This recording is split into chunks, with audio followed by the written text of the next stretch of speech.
Eh, vale, se está grabando la reunión y Carlos Arribas, empezamos. Sì, no, abbiamo preparato un ciclo del guio che l'hai pensato nel chat della riunione. Y intentaremos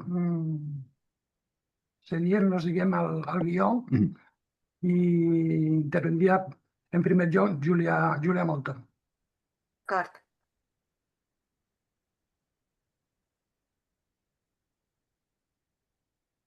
Bueno,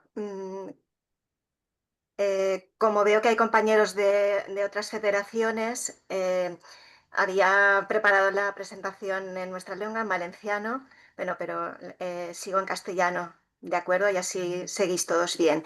En el chat veréis que os he puesto los enlaces a las leyes que voy a mencionar en esta pequeña introducción, porque lo importante es lo que os va a explicar Carlos sobre cómo obtener el derecho a la asistencia jurídica gratuita y todo lo que está relacionado con ello. Y después Zule que concreta algunos aspectos prácticos que serán de mucha utilidad.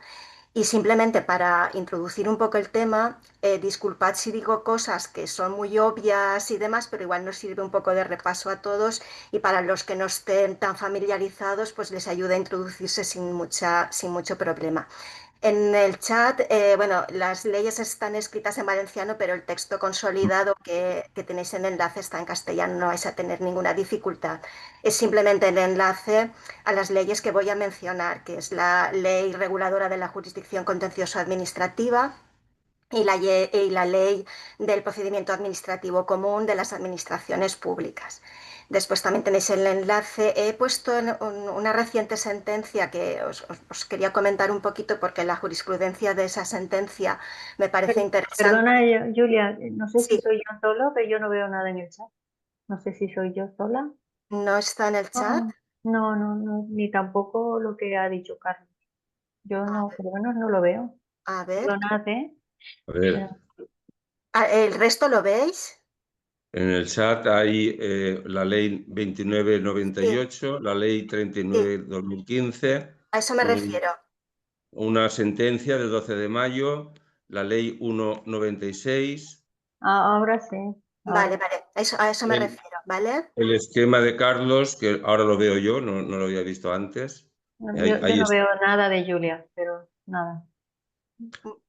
Bueno, Zule, como tú te lo sabes y si quieres después yo te lo envío, ¿vale? Si el resto lo veis, ningún problema, ¿vale? Se ve, sí. Es lo que Vale. puedo yo decir. La sentencia que os he puesto es interesante para el tema que tratamos y es bastante reciente, la comentaremos muy brevemente y como esa sentencia ayuda a interpretar la ley estatal de asistencia jurídica gratuita, también tenéis el enlace al texto consolidado, ¿vale? A ver, en el esquema que habíamos pensado, lo primero es para qué necesitamos la asistencia jurídica gratuita y básicamente es para interponer recursos contenciosos administrativos. Entonces, primera cuestión muy básica, ¿qué es un recurso contencioso administrativo? Bueno, pues eso es un recurso en vía judicial, ¿vale? Es lo importante. Normalmente la tarea de los grupos se centra, como es lógico, en la vía administrativa, porque siempre estamos batallando con la administración, pero cuando la vía administrativa termina y no hemos conseguido que se cumpla la legalidad, pues una de las opciones, o la última opción que tenemos es la vía judicial. ¿Y cómo llegamos a la vía judicial? Pues interponiendo un recurso contencioso administrativo contra pues, tanto disposiciones generales de la Administración como todo tipo de actuaciones. ¿Eso qué significa? Que siempre tendremos como parte contraria a una administración, ya sea local, autonómica o estatal o de alguna de las entidades que dependan de estas administraciones territoriales de ámbito local, autonómico o estatal. ¿Vale? ¿Qué se puede recurrir? Ya os he dicho, la primera cuestión que hemos comentado, disposiciones de carácter general. ¿Qué son estas disposiciones de carácter general? Son normas, pero no son las normas que derivan del poder legislativo, de los parlamentos, de las cortes y demás, sino son normas que tienen un rango inferior a las leyes. Es decir, que es lo que jurídicamente se llama rango reglamentario. Las disposiciones de carácter general, pues esos decretos, esas órdenes que tienen carácter de norma, no es posible recurrirlas en vía administrativa. En vía administrativa, cuando se están elaborando, es posible presentar alegaciones, intentar incidir en el proceso de aprobación, pero una vez aprobadas no las puedes recurrir en vía administrativa. Para recurrir una norma de carácter, una disposición de carácter general de rango reglamentario, tienes que ir directamente al contencioso. Sí que hay una posibilidad, eso es para impugnar directamente. Yo impugno este decreto porque incumple la ley de caza y este reglamento es inaceptable, ¿vale? Eso no significa que también se permita lo que se llama la impugnación indirecta de disposiciones generales. Y eso es porque tú a lo mejor tienes un decreto que se aprobó antes de que nacieras tú, pero ese decreto tiene una ilegalidad. Y cuando tú te encuentras con un acto de aplicación de ese decreto, con una resolución que aplica ese decreto del año del catapum, que nadie recurrió porque esas cosas pasan, te das cuenta que eso es inaceptable, que el decreto, el reglamento es ilegal. Entonces tú puedes impugnar indirectamente ese reglamento, impugnando directamente el acto que lo aplica, ¿vale? Entonces tenemos una de las cosas que se puede recurrir, directa o indirectamente, las disposiciones de carácter general. Después, por supuesto, los actos de la Administración. Es muy importante distinguir lo que es una disposición de carácter general, que ya os digo que tiene un carácter normativo que se aplica de manera general, a un acto concreto de aplicación. Entonces, los actos es el medio que tiene la Administración de llevar a cabo su tarea ejecutiva. Y los actos pueden ser tanto expresos como presuntos, porque ya sabéis que muchas veces la Administración tiene el vicio de aplicar el silencio y no responder, pero el silencio nos puede también permitir impugnarlo, lo que sería ese acto presunto de ese silencio que muchas veces equivale a una denegación, lo podemos también recurrir. Y un papel y un boli, o sea, una libreta y un boli. A ver quién habla, por favor. Quien busca el vale. papel y el boli, que lo busque en silencio. No os preocupéis.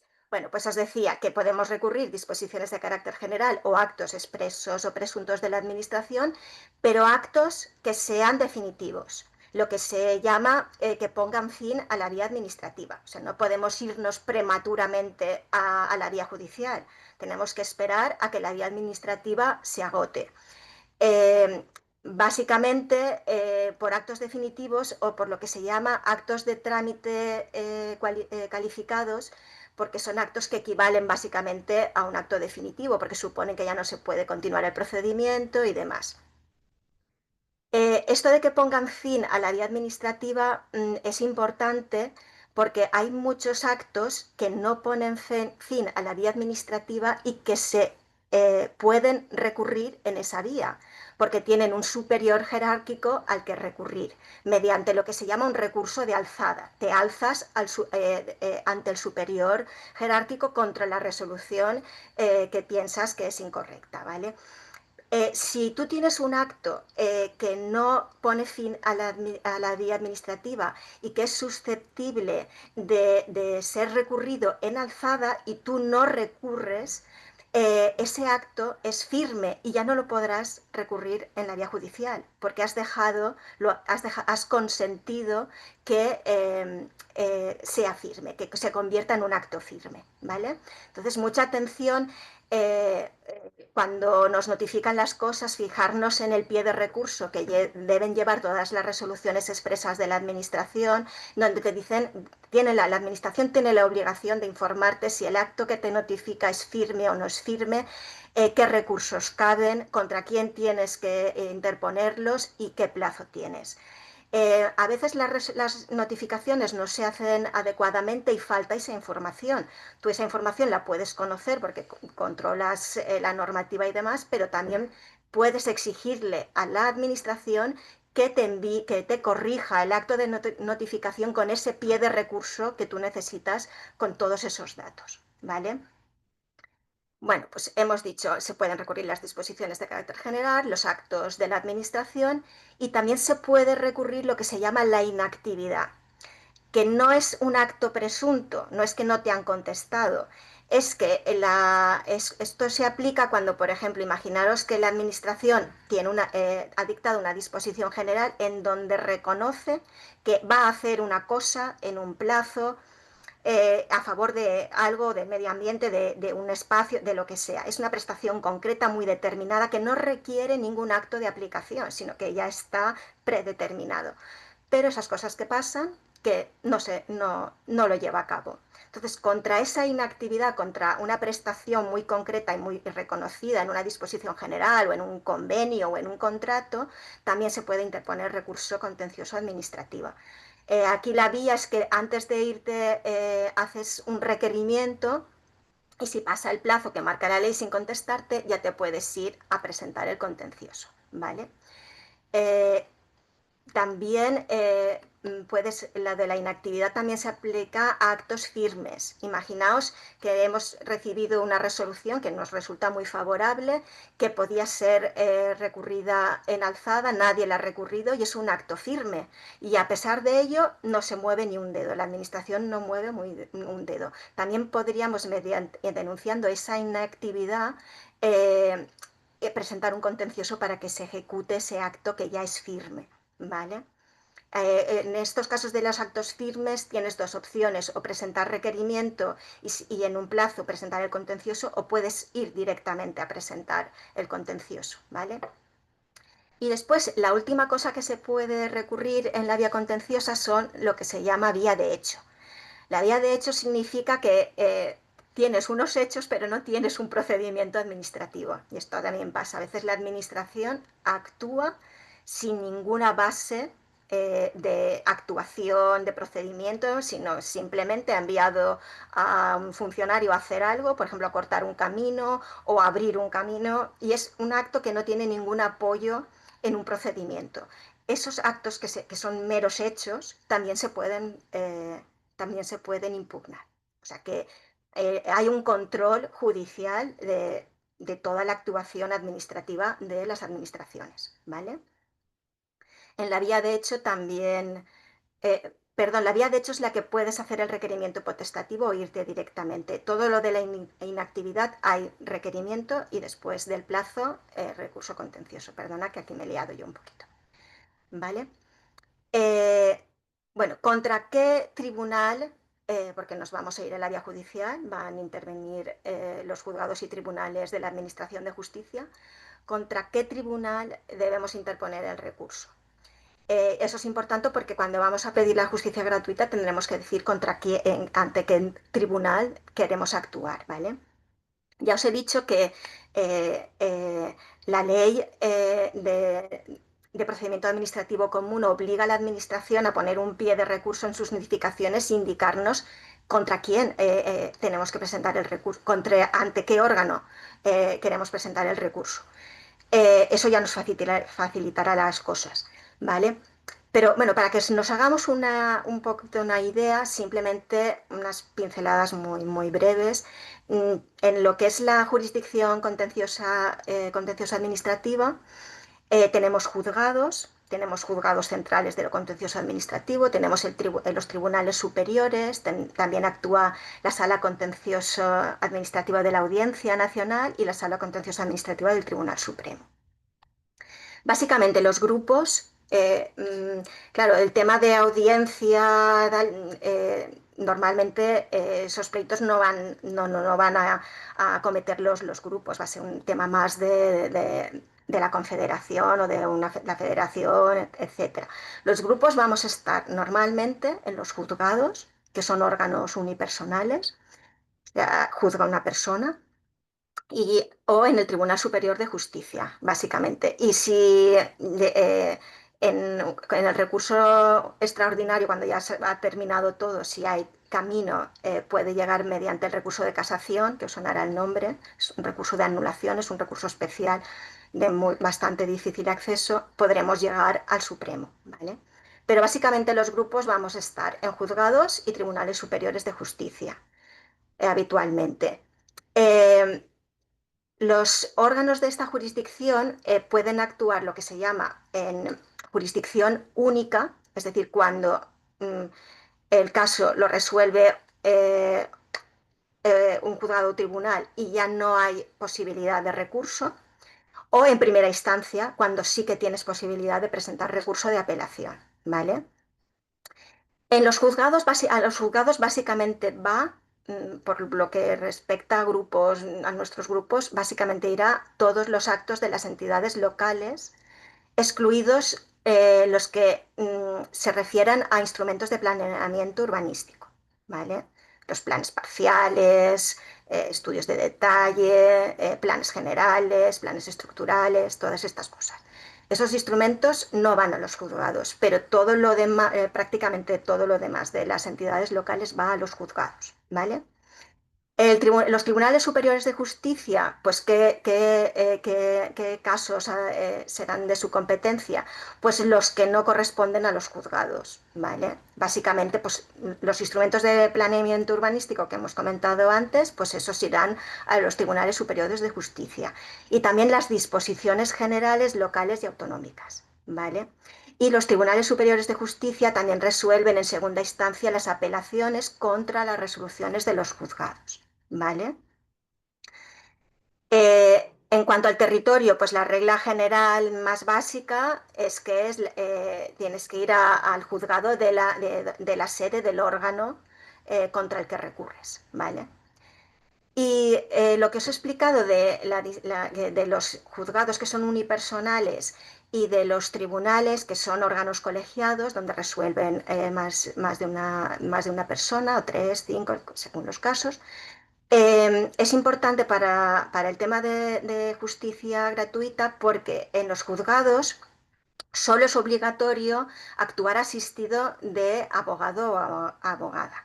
Entonces, al solicitar para un juzgado, el procurador no te lo van a conceder porque no es obligatorio. Entonces, tu representación y tu defensa la hará el abogado o abogada de oficio. Entonces, en los unipersonales, pedir abogado o abogada, y si tienes que actuar en órganos colegiados, ahí es obligatorio tanto abogado o abogada como procurador o procuradora, ¿vale? Bueno, aquí también los compañeros me habían pedido que explicara un poco cómo dentro de cada de los tribunales, qué son eso de las salas y de las secciones, que no sé si os sonará. Bueno, los tribunales superiores de justicia y el Tribunal Supremo se organizan en salas y dentro de las salas hay distintas secciones, ¿vale? Es como se distribuyen un poco las materias y los asuntos, ¿vale? La Ley Orgánica del Poder Judicial, por ejemplo, establece que el Tribunal Supremo tiene 5 salas ordinarias, después hay otras especiales y demás, pero lo que nos interesa son las ordinarias. Entonces, la sala primera del Tribunal Supremo es la sala civil, que lleva asuntos civiles, es decir, de derecho privado entre particulares, ¿vale? La sala segunda es la penal, la sala penal. La sala tercera del Tribunal Supremo es la sala contencioso administrativa. La sala cuarta es la social, que lleva temas laborales, y hay una quinta sala que es la militar. ¿Vale? Y después los tribunales superiores de justicia de salas ordinarias tienen 3. O sea, el Supremo tiene 5 y los tribunales superiores de justicia 3.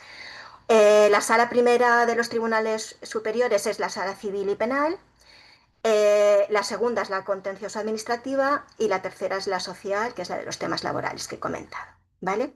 Y después dentro de cada sala, por ejemplo, en la sala segunda contencioso administrativa del Tribunal Superior de Justicia valenciano, que es el que nosotros conocemos, pues hay 5 secciones. Y esas secciones se distribuyen el trabajo por materias. Eso se publica siempre mediante acuerdos del Consejo General del Poder Judicial que establecen normas de funcionamiento y reglas de reparto. Y entonces tú ahí ves cómo se distribuyen las tareas.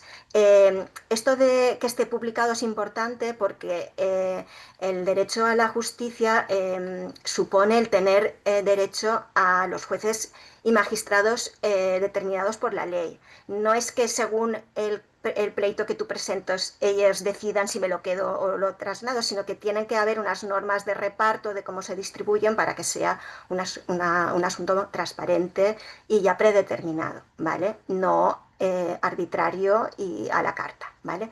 Pues, por ejemplo, en el Tribunal Superior de Justicia Valenciano hay 5 secciones. La sección primera es la que toca el tema de ordenación del territorio, urbanismo, licencias ambientales y básicamente todo lo más relacionado con medio ambiente. La sección cuarta también nos toca a veces porque también ahí se toca el tema del derecho de reunión y manifestación. Y, por ejemplo, en la sección quinta está el tema de concesiones administrativas, y temas de maniales, vías pecuarias, todo esto, ¿vale? Bueno, y para no alargarme más en esta introducción, que igual lo he hecho un poquito largo, disculpad si me he alargado demasiado, aspectos importantes. La vía administrativa es muy importante para llegar en buenas condiciones a la vía judicial. Es muy importante haber trabajado la vía administrativa, habernos personado en el expediente. Haber presentado alegaciones no es obligatorio, pero eso nos ayudará mucho, porque las alegaciones hay una obligación a que nos contesten razonadamente y eso nos puede dar pistas de cómo defendernos, de cómo argumentar, de cómo prepararnos para la vía judicial. Entonces, es muy relevante. Y el conocer el expediente, el habernos preparado, porque después los plazos son cortos y una preparación previa y un estudio con tiempo mientras dura la vía administrativa es importante. Eh, para acceder a la vía judicial tenemos que estar legitimados, no todo el mundo puede acceder a recurrir todo, tienes que tener un vínculo con el asunto que estás recurriendo. Los grupos tenemos la legitimación por nuestra actividad y eso ya lo explicará Carlos porque la ley 27/2006, que es la que regula los derechos de acceso a la información, de participación pública y de acceso a la justicia en materia de medio ambiente, regula, por ejemplo, condiciones que los grupos, si las reunimos, ya se nos atribuye legitimación para esos temas ambientales, ¿vale? Después hay asuntos que tienen lo que se llama acción popular, como por ejemplo el urbanismo. Esto es algo que se quieren cargar periódicamente y espero que no lo consigan nunca, porque es que si no, ¿cómo vamos a defender el medio ambiente que está tan vinculado a las decisiones urbanísticas, ¿no? Vale, entonces el tema de trabajar la vía administrativa es importante por lo que os he comentado y porque también hay que tener en cuenta una cosa.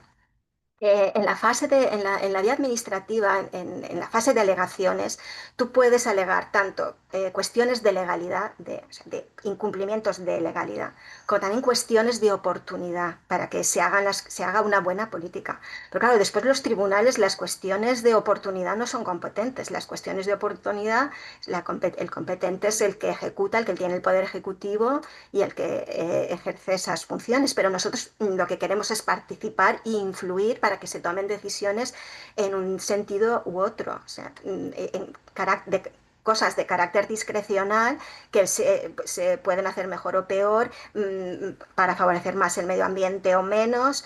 Y ahí en la vía administrativa también es importante intentar influir, porque las cuestiones de legalidad no, básicamente muchas de las cosas contra las que nos enfrentamos no son ilegales, es que son cosas perjudiciales. Pero eso, si la ley no determina lo que es perjudicial o no, es un tema ya discrecional de hacer un buen gobierno, una buena política ambiental, ¿vale? Entonces, también es importante en vía administrativa no solo presentar alegaciones, porque presentar alegaciones no te confiere la condición de interesado en el expediente, que es importante por lo que ahora os contaré. El presentar alegaciones únicamente te da derecho a que te den una respuesta razonada, pero no estás metido en el ajo del expediente, entonces a lo mejor no te notifican todo, no tienes derecho a acceder y preguntar el estado de tramitación o de obtener documentos.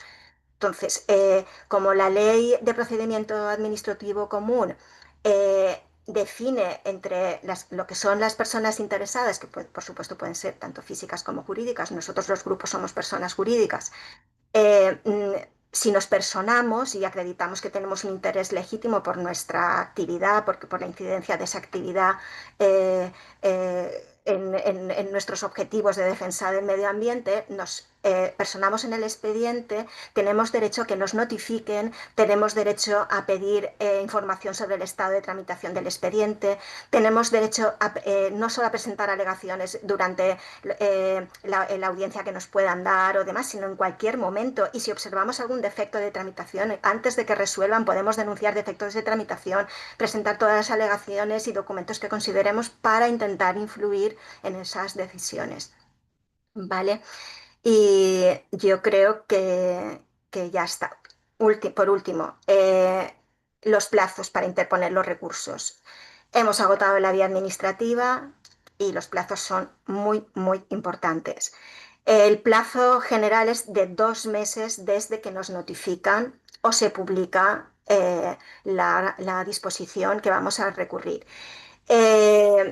Cuando hay inactividad tenemos esos 2 meses, es una cifra a recordar, 2 meses, 2 meses, 2 meses, desde el vencimiento de los plazos que os he comentado, tú requieres, según el tipo de requerimiento que has hecho, la ley marca un plazo, en el artículo 29 de esa ley que os he marcado de la jurisdicción, y tienes 2 meses. En vía de hecho son 10 o 20 días, según si has hecho requerimiento potestativo o no. Pero recordad que son 2 meses, ¿vale? Entonces hay que actuar rápido. Y si ya tienes la resolución y tienes claro que vas a recurrir, entonces acordar el grupo formalmente en la manera estatutaria que vas a recurrir y que vas a solicitar la asistencia jurídica gratuita, solicitarlo como os explicarán ahora y no perder tiempo, ¿vale? O sea, hay que estar preparados.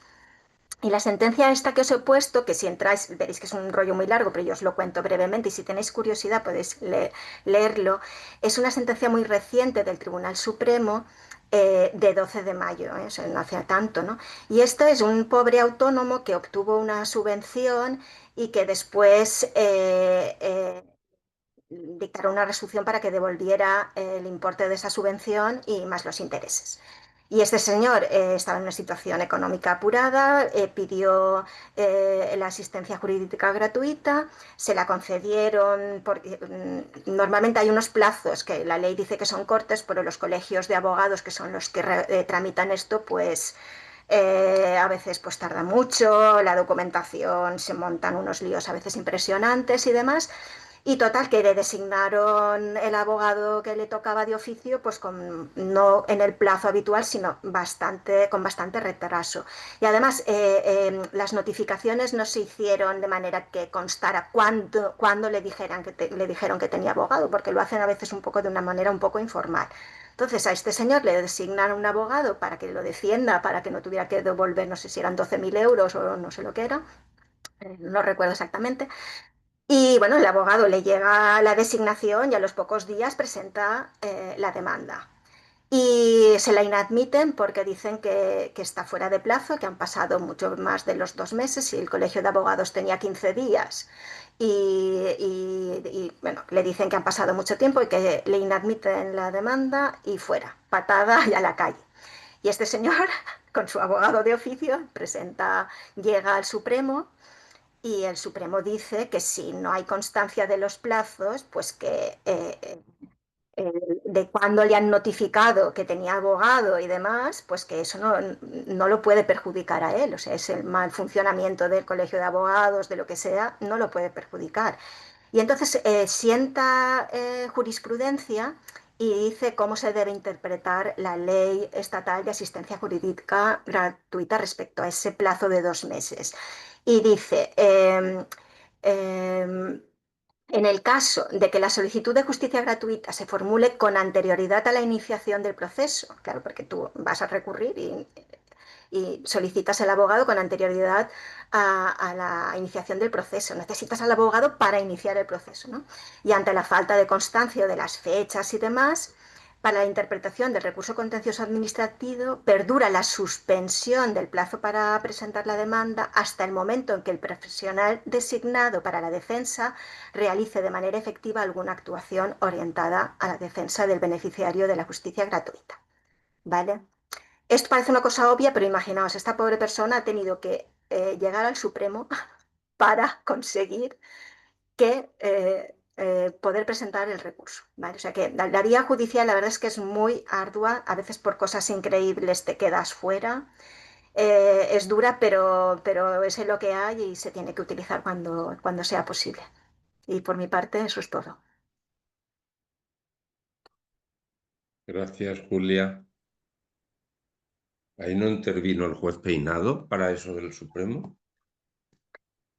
Pues el ponente lo tengo por aquí. A ver, yo creo que os lo he puesto.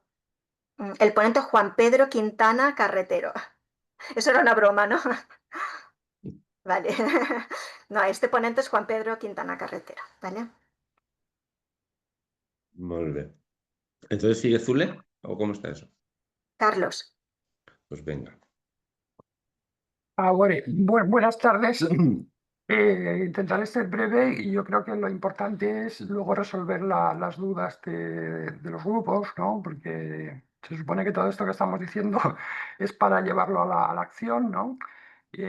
Bueno, la asistencia jurídica gratuita eh, está contemplada, como ha comentado Julia, en diversas leyes que os he puesto ahí en el guión, la Ley 1/1996 de asistencia jurídica gratuita. Bueno, el objetivo de esta ley es que las personas o físicas o jurídicas que no tengan medios económicos para acceder a la justicia, porque la justicia no es gratuita, desgraciadamente la justicia no es gratuita, o sea, tiene unos costes, abogados, reguladores, etcétera.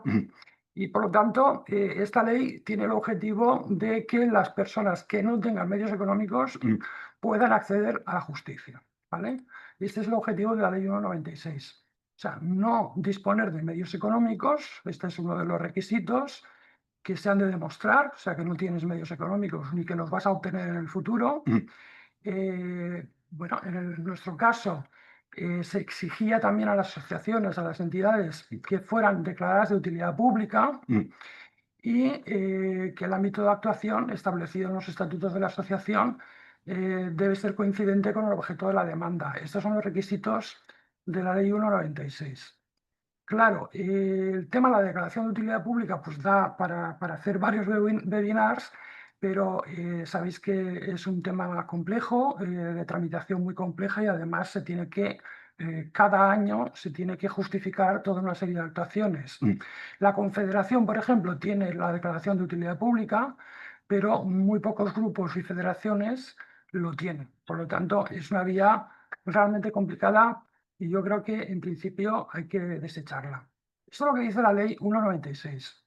Pero posteriormente tenemos el convenio de Aarhus, que es una ciudad de Dinamarca, del norte de Dinamarca, en donde en el 2005 se celebra una cumbre y se aprueba lo que se llama el convenio de Aarhus, que es un convenio para garantizar la participación ciudadana en asuntos medioambientales.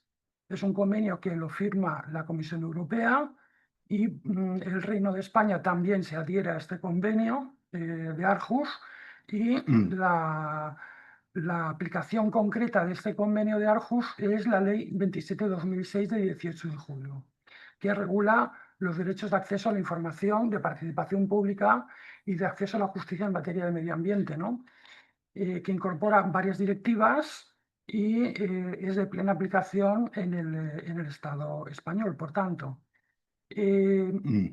En el artículo 22 y 23 de esta ley se establece en el 22 la acción popular en asuntos medioambientales, es lo que comentaba Julia antes, que estaba reconocido en el ámbito de urbanismo y que se lo quiere encargar, ¿no? La acción popular. La acción popular quiere decir que, bueno, que las organizaciones pueden presentar recursos delante de los tribunales por temas, en este caso, medioambientales, asuntos medioambientales, ¿no? Entonces, esta acción popular se reconoce en el artículo 22 y, bueno, y luego está el tema, en el artículo 23 está la legitimación, es decir, cuáles son los requisitos para que, en este caso, las organizaciones, personas jurídicas sin ánimo de lucro, puedan, digamos, acceder a esta asistencia jurídica gratuita.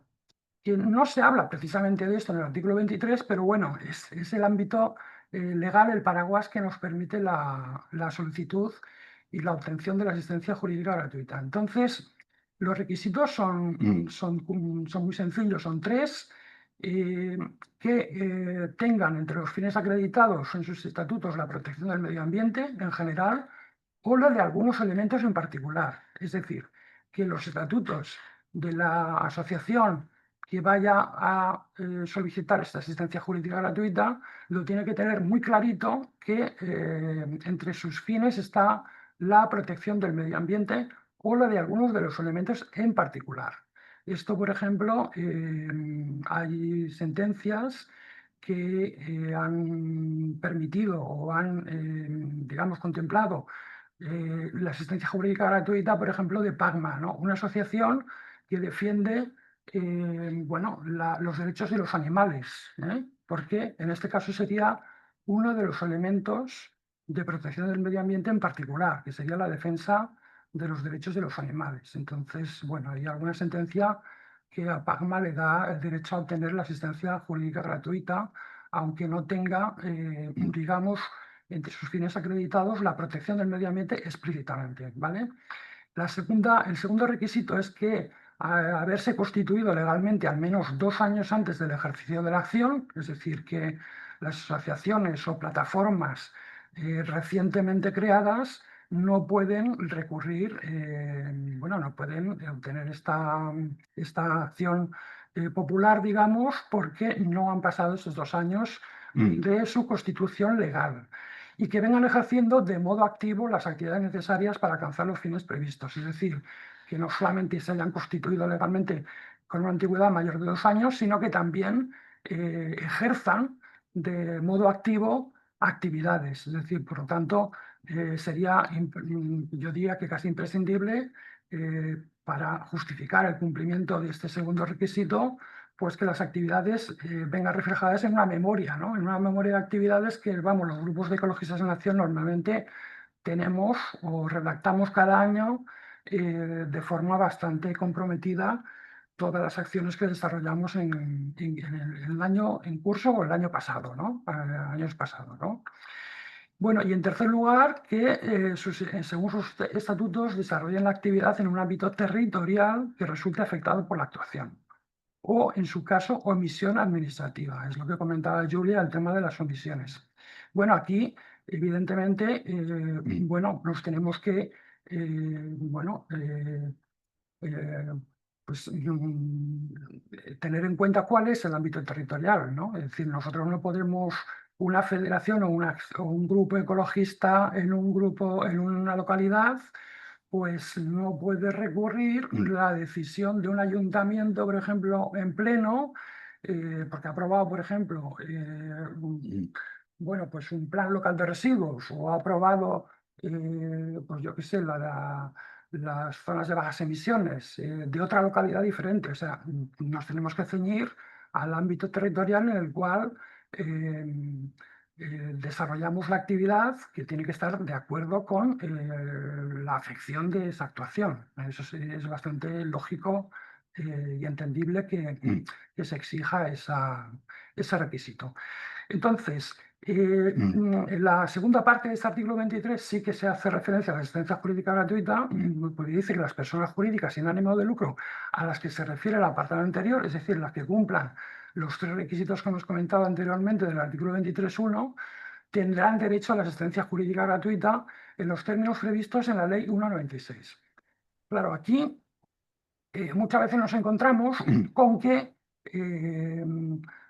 bueno, los colegios de abogados o las comisiones de asistencia jurídica gratuita, bueno, ellas están acostumbradas a tramitar la asistencia jurídica gratuita en el ámbito de la Ley 196 y por lo tanto están normalmente yo diría que el 99% de los casos de la asistencia jurídica gratuita es para personas físicas o jurídicas que no tienen medios económicos. Por lo tanto, les suena como raro que se pida la asistencia jurídica gratuita por parte de asociaciones medioambientales. Lo digo porque esto nos hemos encontrado muchas veces. Es decir, te empiezan a pedir requisitos cuando solicitas la asistencia jurídica gratuita, pues te empiezan a pedir la nómina del coordinador local o del presidente del grupo. No solamente eso, a veces nos han pedido las nóminas del presidente del grupo y de su compañera, en el caso de que estuvieran casados, ¿no? Cosas absurdas, porque es decir, o la declaración de la renta, o sea, el IRPF para ver que esas personas no tienen medios económicos, que son cosas totalmente absurdas. Entonces, bueno, en este tema tenemos que normalmente presentar dos autos que normalmente acompañamos a la solicitud de asistencia jurídica gratuita, en el cual el Supremo reconoce explícitamente los derechos de las asociaciones medioambientales para obtener la asistencia jurídica gratuita y que no tienen nada que ver con la asistencia jurídica gratuita tradicional, que es la de no tener medios económicos en el presente o en el futuro. Es decir, porque a veces nos piden que no vas a tener fines en el futuro. No sé, es decir, claro, te puede tocar la lotería, etcétera, pero eso sí, no se puede saber, pero te piden cosas de ese tipo, completamente absurdas, ¿no? Bueno, la solicitud, ya lo comentará después Zule, pero normalmente hay que hacer una solicitud telemática de la asistencia jurídica gratuita delante del órgano correspondiente de la Consejería de Justicia de cada autonomía. Esta solicitud telemática, pues tienes que decir exactamente qué es lo que recurres, contra qué administración estás batallando, etcétera. Bueno, es una solicitud telemática relativamente sencilla de cumplimentar, ¿no? Pero aquí es muy importante que en la cumplimentación de esta solicitud digamos que somos una organización medioambiental, o sea, con fines medioambientales sin ánimo de lucro y que queremos obtener la asistencia jurídica gratuita en base a la ley 27/2006, porque esto es muy, muy importante. Paralelamente, tenemos que solicitarlo también en el Colegio de Abogados correspondiente. Es decir, si estamos batallando pues, en un juzgado de Alicante, por ejemplo, o de Castellón, pues tenemos que dirigirnos al Colegio de Abogados de esa provincia para que se tramite delante de la Comisión de Asistencia Jurídica Gratuita. O sea, hay una Comisión de Asistencia Jurídica Gratuita a nivel autonómico y me consta que también habrá esas comisiones en las provincias determinadas, ¿no? Suele comentará después cuál es la composición de esta Comisión de Asistencia Jurídica Gratuita, donde normalmente están los colegios de abogados, están los colegios de procuradores, está la administración y técnicos que acompañan a esta concesión de la asistencia jurídica gratuita, que es un acto formal, reglado, y en el cual acaba en un documento diciendo que tal asociación ha tenido la asistencia jurídica gratuita. ¿En qué consiste la asistencia jurídica gratuita? Porque aquí está el tema, bueno, yo allí he puesto en el guión el tema de abogado y procurador, suponiendo que estamos recurriendo a algo a nivel autonómico, ¿vale? A nivel autonómico. Porque como ha dicho Julia, no es necesario el procurador para los recursos delante de los juzgados unipersonales, ¿no? De cada una de las localidades en donde haya la sección correspondiente del lo contencioso administrativo. Bueno, aquí la regla a aplicar es o todo o nada. Es decir, me explico. O solicitamos abogado y procurador gratuito, o también llamado de oficio, es decir, bueno, que la administración nos designe un abogado y un procurador que nos van a tramitar ese recurso, ¿vale? Entonces no nos costaría nada, ni un euro. O la regla contraria, es decir, que nos personamos con abogado propio y con un procurador propio, que normalmente van a ser de pago. Normalmente van a ser de pago, pero no necesariamente siempre, ahora lo explicaré. La regla es esta, es decir, todo o nada. No puede ser mezclado, es decir, no puede ser que solicites abogado de oficio y el procurador lo pagas. Eso no está permitido, ¿vale? O lo contrario, ¿eh? O sea, los cruces no están permitidos. También está la posibilidad que nosotros utilizamos habitualmente de solicitar el procurador de oficio, que normalmente, bueno, los costes de los procuradores suelen ser reducidos, normalmente el coste principal suele ser de los abogados, ¿no? Los procuradores, el coste de un procurador normalmente en una tramitación de un contencioso, pues es del orden de 200, 300, 400 euros, o sea, son cantidades que no son muy elevadas, digamos, y son perfectamente asumibles, pero bueno, el trabajo que hace el procurador realmente es un trabajo de corre bei dilli, o sea, hacen de interposición, digamos, entre el abogado y la sala, y por lo tanto el trabajo es mínimo y es un trabajo muy automático, o sea, no se necesita una gran profesionalidad, digamos, ni un gran conocimiento de los temas medioambientales. Pero bueno, la posibilidad que nosotros utilizamos muchas veces es la de procurador de oficio, y el abogado lo proponemos nosotros, porque claro, es bastante, digamos, suicida, diría yo, ir con un abogado de oficio. O sea, el abogado normalmente tiene que ser un abogado que conozca los temas medioambientales, la legislación ambiental, que tenga un conocimiento y un procedimiento que haya actuado anteriormente en temas parecidos. O sea, no puede ser un abogado, por ejemplo, matrimonial, pues llevar un tema de medio ambiente, pues es que suena un poco raro, ¿no? O sea, ¿por qué? Porque no tiene conocimiento de la legislación y estaríamos, digamos, abocados al fracaso directamente. Entonces, digo que nosotros a veces hemos utilizado la posibilidad que hay de ir con un abogado propio, pero para que se cumpla esta regla, digamos, del todo o nada, el abogado tiene que firmar un documento en el cual diga que no va a recibir ningún emolumento del grupo ecologista. Es decir, tenemos que conseguir un abogado que, vamos, que trabaje que trabaje gratis, ¿no? Es decir, que trabaje sin cobrar, ¿eh? Sin cobrar. Podéis decir, bueno, ¿y esto es fácil, difícil?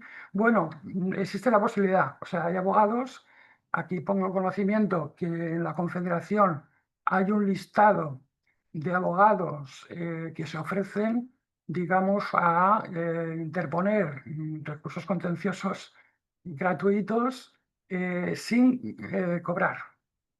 Pero claro, eso lo tienen que certificar en un documento, ¿vale? En un documento que se tiene que presentar con la solicitud de asistencia jurídica gratuita. Es decir, que el abogado que nosotros llevemos, que es un abogado nuestro, nombrado por nosotros, se comprometa a no cobrar ni un euro por su actividad. ¿Qué es lo que elegimos? Bueno, nosotros, bueno, yo tengo experiencia en este tema ya de largos años y hemos utilizado todas las vías, o sea, en procedimientos complejos, en donde se necesita un trabajo del abogado importante y un abogado experto. Bueno, pues a veces hemos ido con abogados pagando. Es decir, pagando en Ecologistas en Acción. A algunos de esos abogados del listado también se ofrecen a trabajar, digamos, presentando recursos, cobrando. No cobran, digamos, las cantidades que cobran cualquier bufete de abogados en el mercado. En el mercado un recurso contencioso administrativo te puede costar mínimo, pues, 5 o 6 mil euros, o sea, vamos a decir una cantidad mínima. O sea, por debajo de eso es difícil obtener un abogado que te lleve un contencioso administrativo en temas ambientales, ¿no? Bueno, ¿qué más? Ya no quería alargarme mucho más. La solicitud lo va a explicar Zule. Y luego el tema de las costas. Uno de los derechos, digamos, de la asistencia jurídica gratuita es obtener peritajes también, peritajes gratuitos, que no lo hemos comentado.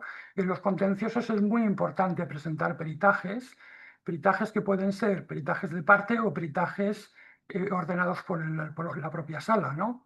El peritaje va a trabajar un aspecto que puede ser conflictivo, que puede ser controvertido, controvertido, y por lo tanto nos interesa que haya un peritaje, que es un profesional que certifica que tal proyecto tiene este impacto o, no sé, la razón que nosotros estimemos conveniente o que la sala también lo admita, ¿no? Los peritajes pueden ser de parte o los peritajes pueden ser decididos por el tribunal.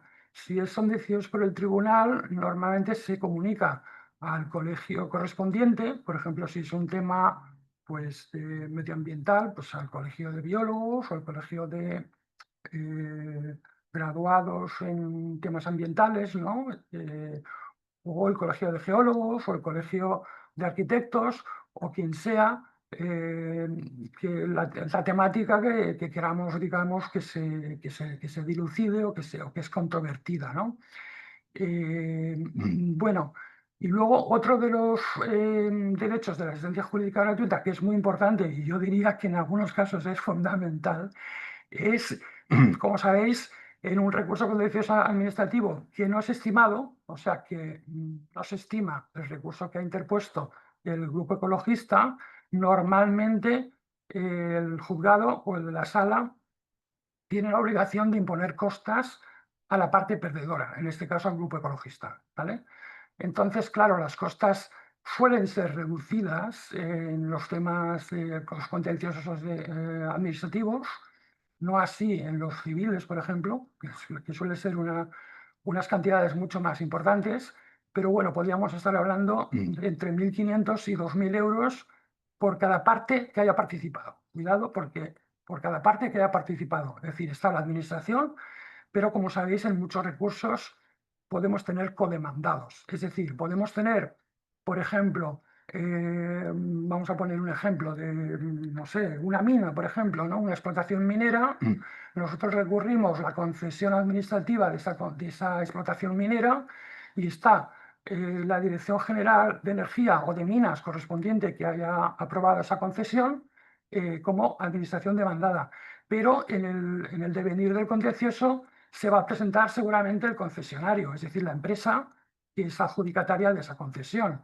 Pero se pueden presentar más, o sea, se pueden presentar otras organizaciones o empresas que tengan intereses, por ejemplo, pues el propietario de los terrenos o el que alquila los terrenos, por ejemplo, porque hay minas que los terrenos son alquilados, ¿no? No son, el que va a explotar la mina no es propietario de los terrenos, por ejemplo, y se va a presentar como codemandado. En algunos casos, los codemandados pueden ser unos cuantos.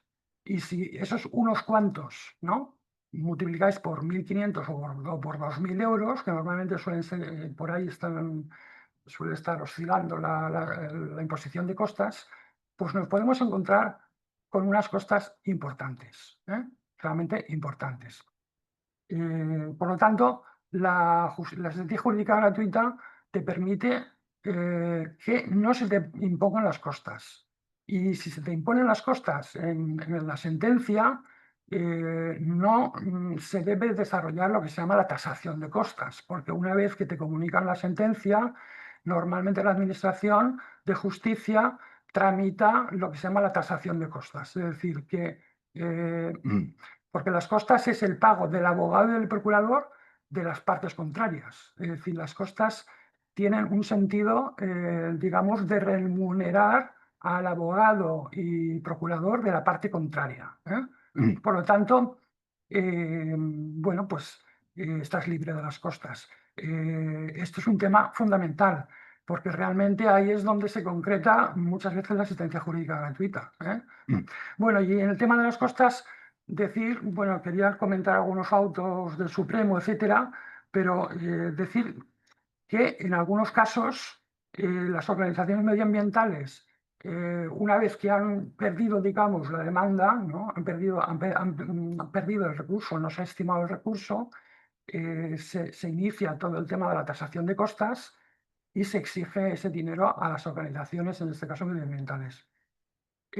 Algunas organizaciones aducen, pues eso, la Ley 27 de 2006 y de que las asociaciones con objetivos medioambientales deberían tener el derecho a la asistencia jurídica gratuita. Pero claro, el Supremo lo que dice es que esa asistencia jurídica gratuita se tiene que obtener previamente la sentencia. Es decir, se tiene que solicitar, como ha comentado Julia, en los inicios de la tramitación del contencioso, y no en las fases finales. Es decir, porque claro, es muy fácil decir, no, te impongo las costas y dices, no, es que yo soy una organización que tiene derecho a la asistencia jurídica gratuita, pero usted tiene un documento en donde la Comisión de Asistencia Jurídica Gratuita le diga que usted tiene esos derechos, porque si no lo tienes, no vale. Por lo tanto, la conclusión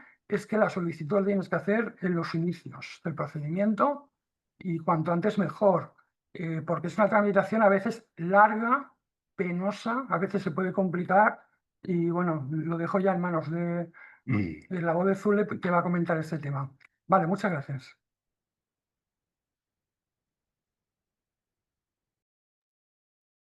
Buenas, buenas. Sí, como decía, soy Zulema de la Oficina Técnica de Contestación del País Valenciano y llevo, bueno, el cabo final del trabajo tremendo que hacen Carlos y Julia en la Federación Valenciana y los grupos, a veces los grupos locales, ¿no?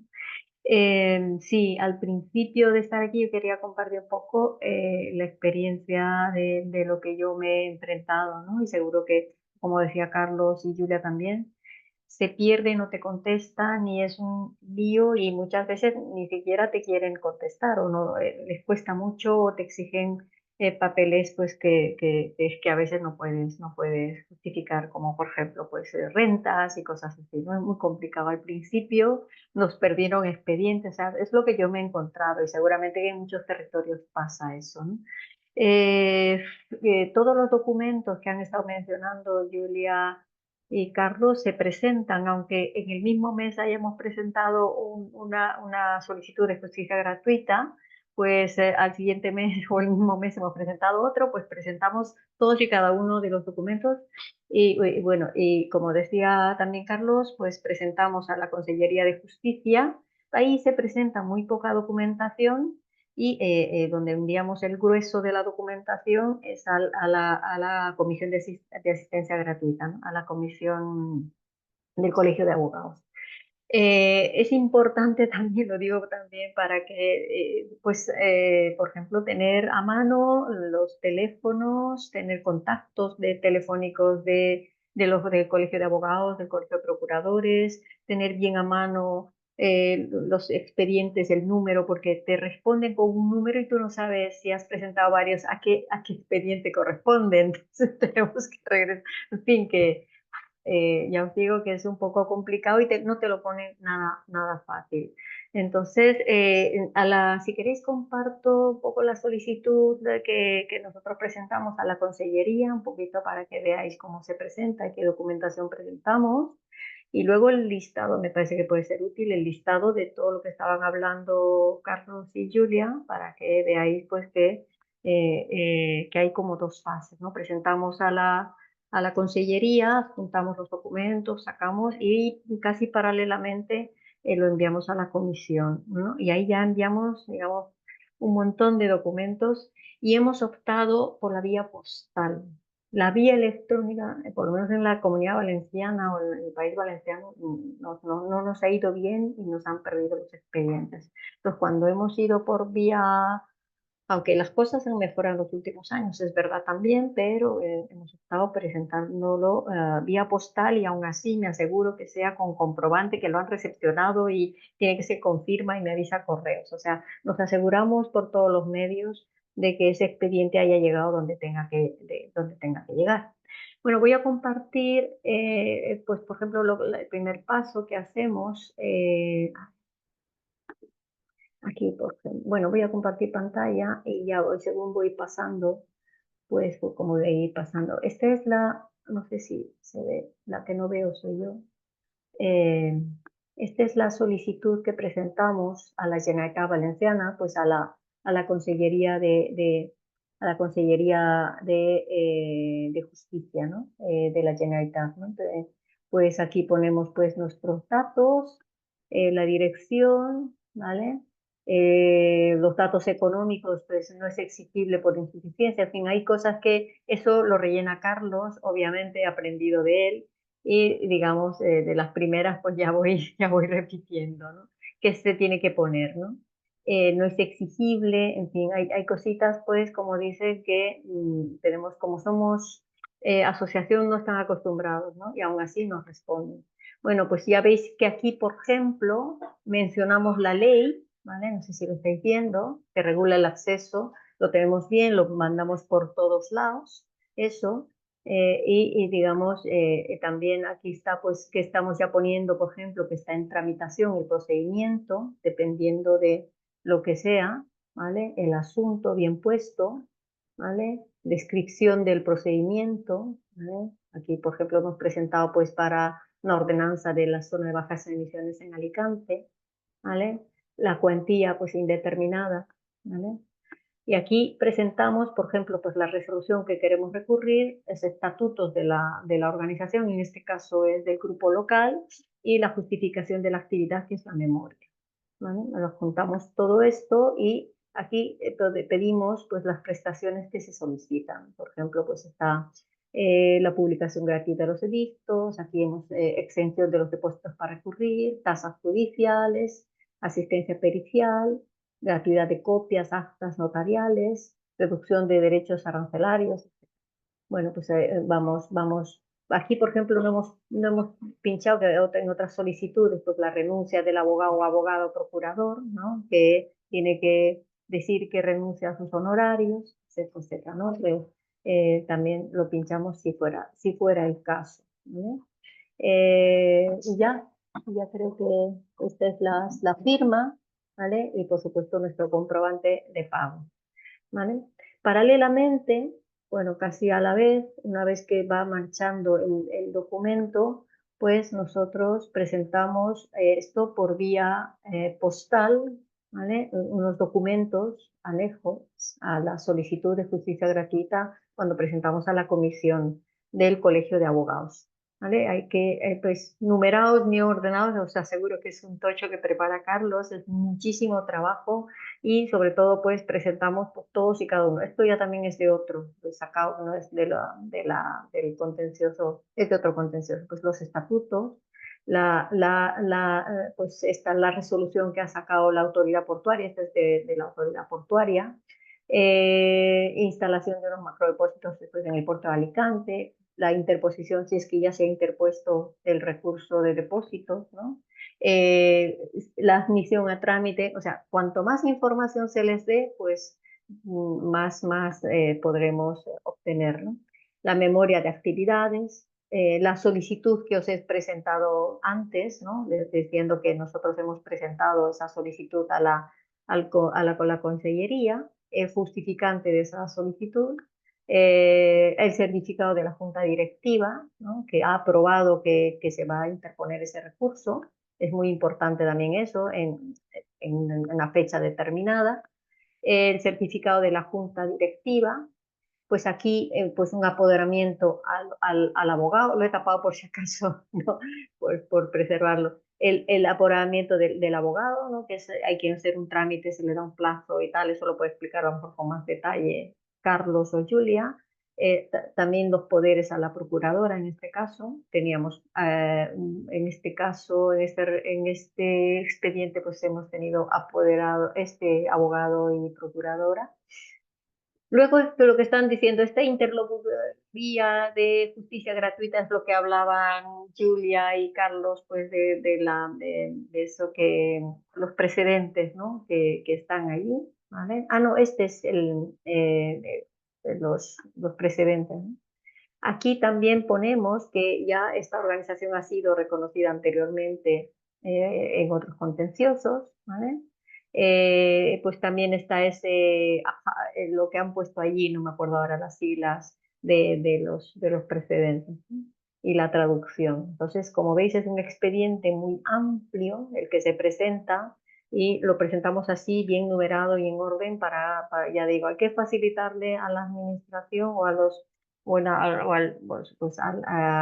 al colegio de abogados o de procuradores o a la comisión, toda la información posible, ¿no? Aquí tenía yo otro documento, relación de documentos, ¿vale? Aquí, por ejemplo, pues, como veis, por ejemplo, pues esto es lo que enviamos, ¿no? Dirigido al servicio de orientación, la dirección, ¿vale? Y, por supuesto, con rastro, siempre con rastro, porque es muy importante asegurarse de que esta información tiene, o sea, el correo que envías, que con tanto trabajo se ha conseguido, llegue, ¿no? O sea, no, yo pido siempre que cuando reciban me salte una alarma en el correo electrónico que les he facilitado. Y por otro lado está, a ver, luego pues ya una vez después que hemos presentado eso, antes tardaba mucho, lo perdían, está de vacaciones, en fin, era, bueno, yo al principio que llegué aquí, por lo menos, era, bueno, Carlos lo sabrá y lo habrá sufrido también, terrible, terrible. Entonces, pues más o menos esto creo hemos presentado en enero y ya pues en marzo o abril ya nos han aprobado pues la justicia gratuita, ¿no? Pues aquí, reconocer a la polla pues el derecho a la asistencia gratuita, etcétera, con todas las prestaciones que hemos presentado. ¿Vale? No sé, si tenéis dudas, yo por mi parte, ya veis que es mucha faena que hacen aquí las compañeras y los compañeros. Yo por mi parte, esto, yo respondemos preguntas si queréis, si tuvierais dudas. Antes de ir a las preguntas, os comento dos cositas, ¿vale? El derecho a la asistencia gratuita no se reconoce a la asociación en general, se reconoce a la asociación para un procedimiento concreto ante un tribunal o juzgado concreto. Por eso lo que os ha comentado Zule, de que hay que pedirlo cada vez. O sea, no se reconoce, esta asociación tiene la asistencia jurídica gratuita. No, cada procedimiento tienes que hacer la solicitud y se te tiene que reconocer para ese procedimiento, ¿vale? Y después, en donde habéis visto interlocutorias, que es, claro, como nosotros hablamos valenciano, interlocutoria es auto en valenciano, ¿vale? Para que no os confundáis con los términos, ¿vale? Ya está, simplemente ese apunte. Gracias, Julia. Pule, si tienes el texto donde explicamos en la solicitud, esta solicitud se basa en el artículo y se citan los autos, igual lo podrías dejar en pantalla por si alguien lo quiere ver con más calma, o lo podríamos, igual copiarlo en el chat. Hay otra cosa. Interlocutoria, dices, ¿no? En la solicitud, la solicitud primera que has enseñado, ahí hay un texto Sí. interesante que convendría que la gente lo tuviera un poquito a la vista. Me he dado cuenta que en el chat no lo ordena según vamos escribiendo, sino que va poniendo la información debajo del nombre de cada persona. Entonces, igual por eso alguno no veía lo que había escrito Carlos y tal. El chat Julia, me dices la solicitud se formula al amparo a lo dispuesto. eso. Lo copio Sí, en el... mejor cópialo y déjalo en el chat porque ese texto es relevante y puede ayudar Vale, mucho, ¿vale? ok. Vale. Y para buscarlo en el chat tenéis que buscar el nombre de Zule y bajo tendrá lo que ella acaba de poner, ¿vale? Es que no sé por qué está configurado así, pero No sé. Antes no estaba configurado así, no configurado de ninguna manera. A ver, lo pongo. ¿Lo veis? ¿Lo habéis visto?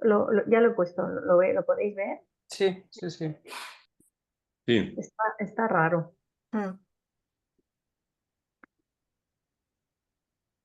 Vale, sí. La solicitud se formula al amparo de lo dispuesto en el artículo 23 de la Ley 27/2006, tal, con el alcance fijado por los autos del Tribunal Supremo de 16 de enero de 2018 y de 13 de marzo de 2019, que se acompañan. ¿Vale? La asociación es una entidad sin finalidad lucrativa, constituida en tal fecha, tiene por tanto más de 2 años de antigüedad. ¿Vale? Entonces, Bueno, esa fecha cambiará para cada claro, asociación. claro, pero os sirve de modelo, ¿vale? Ya está. Sí. Muy bien, gracias, Zule. Nada. ¿Alguien pregunta cómo nos vamos a organizar? Yo invito a que alguien os pregunte para tener la primera pregunta. Es que ahora no me aparece en el chat. No sé cómo ha salido un mensaje. ¿Se me Sí, he sido escucha? yo. Muy bien. Sí, Antonio José. sí.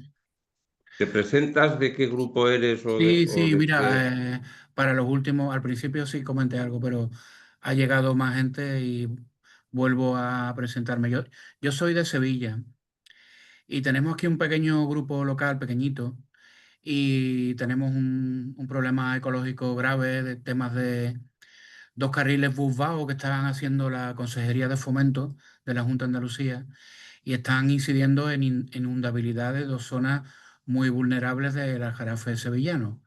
Total, que hasta ahora el trabajo que hemos hecho es de denuncias, pero no hemos iniciado ningún proceso de justicia gratuita porque para mí sería como la primera vez, no estoy familiarizado con estas cosas. Entonces, una primera duda sería que me están comentando que la asociación tiene que estar reconocida como de interés público para iniciar procesos de justicia gratuita o solamente que tengamos 2 años, como ha dicho Julia, desde el reconocimiento de la administración. ¿Qué contesta?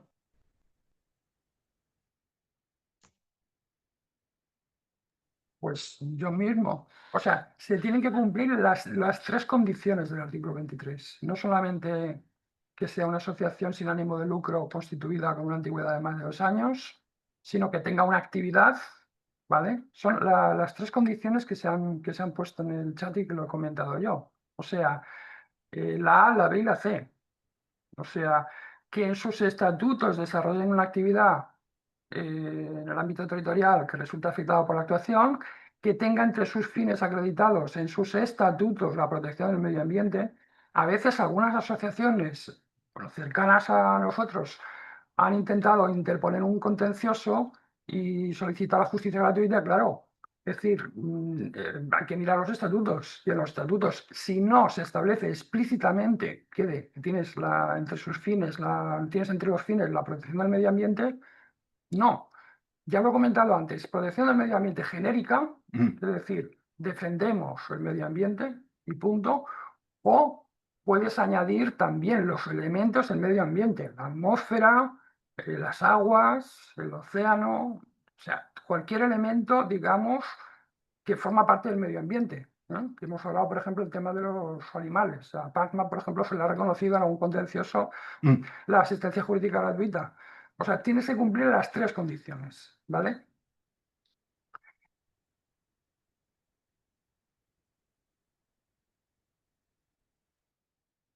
Pero no es necesario que seáis declarados de utilidad pública. O sea, No, eso no. O sea, no. vamos a ver, eso está en la ley 196, pero digamos en la 27 de 2006 no se necesita la declaración de utilidad pública, ¿vale? O sea, si la tienes, pues va sobrado, digamos, pero si no la tienes no pasa nada. No, ya digo que muy pocos grupos ecologistas de la Confederación de Ecologistas Nación tienen la declaración de utilidad pública. Muy pocos. Yo conozco muy pocos. O sea, la Confederación sí que tiene la declaración de utilidad pública, la Confederación, porque a veces hemos utilizado la Confederación como la que interponga un contencioso. Es decir, a veces los grupos no tienen capacidad suficiente y si el tema es enormemente complejo e importante, se puede traspasar el tema a la Confederación, ¿vale? Entonces la Confederación pues está declarada de utilidad pública, pero también sabemos que el trabajo administrativo que se tiene que hacer, ya no solamente para que te reconozca, porque es un reconocimiento por una orden ministerial que se publica en el BOE, y el tema es complicado, que te reconozca la utilidad pública, pero es que aparte de eso, luego cada año tienes que presentar toda una serie de documentación, que si la planificación económica, o sea, todas las actuaciones que has desarrollado, una memoria de actividades, o sea, tienes que desarrollar todo un aparato administrativo que te lleva muchísimas horas. O sea, No, libros contables hay que llevar, los libros contables, o sea, contables. la contabilidad, exactamente. O sea, tienes que documentar exactamente todo lo que hace la asociación en el año anterior, con lo cual es un tema muy complicado el mantenimiento, digamos, de ese título de declaración de utilidad pública, pero que ya digo que en realidad no es necesario y no nos vamos a liar en ese tema. O sea, no vamos a recurrir a ese camino que ya digo que es muy, muy complicado. O sea, lo tenemos mucho más fácil utilizando los 3 requisitos del artículo 23, ¿vale? Pasamos a otra pregunta. ¿Ha pedido palabra alguien? Antes de que Sí, Julia. intervengan, acabo de poner en el chat el enlace a los 2 autos que hemos leído, que nosotros utilizamos para argumentar. Tenéis en el chat el enlace a los 2 autos, ¿vale? Y así está todo mucho más claro. Fernando de la Federación Valenciana que ha pedido, de la Federación de Aragón, perdón. Hola, buenas. Bueno, lo primero agradecer la rica argumentación y todas las cosas muy interesantes que habéis comentado. Sí que os quería pedir, si fuera posible, como hay muchas cosas y documentos muy interesantes, si se pudiera hacer un documento con toda la legislación así un poco recogida para que luego se pudiera enviar a través de, pues no lo sé, a través de las direcciones de correo, por ejemplo, de las federaciones y que ahí luego se pudiera trasladar, porque yo creo que son una información que sería muy interesante para mandar o a través del Consejo Confederal, de la lista de correo del Consejo Confederal. Y os quería comentar también un poquito la experiencia también desde Aragón, que sí que hemos metido bastantes solicitudes de asistencia jurídica gratuita, que no somos entidad de utilidad pública, pero sí que nos lo han concedido en varias ocasiones a la federación y tenemos un poco de experiencia en presentarla tanto desde el punto de vista postal como electrónica. Entonces, claro, desde el punto de vista electrónica más cómodo, lo que sí que es verdad que a veces que en algunas ocasiones puede costar un poco más, pero que nada, que os animo a ello, a todas las que lo hagáis, porque es una manera muy eficaz de luego evitar todo el tema de las costas y que sí que es verdad que lleva trabajo, pero vamos, que con personas que controlan como vosotras y que lo expliquéis también y que adelante y que muchas gracias. Perdona, Fernando, lo hacemos envío postal porque hay niveles de la administración, sobre todo en justicia, que por lo menos hasta hace unos años no estaban muy puestos en esto. Entonces, el tema, pues nosotros de presentación digital es por estrategia, o sea, para mí es más fácil presentar vía telemática o por supuesto pero es por estrategia, porque hay niveles de administración de la justicia, sobre todo, pues no sé, depende, pues esto que no se manejaba muy bien, entonces, como nos perdían los expedientes, hemos optado por la vía postal y directa, porque cuando se presenta por otros lados, ahora está el Rexara, que ya vas directo y tal, entonces está más fácil, pero hace unos años, o sea, hace 3 años o así, nos lo perdimos, más que nada por eso, o sea, es por asegurar. Por lo menos aquí, en otros sitios a lo mejor funcionan un poquito mejor. Era más que nada por eso.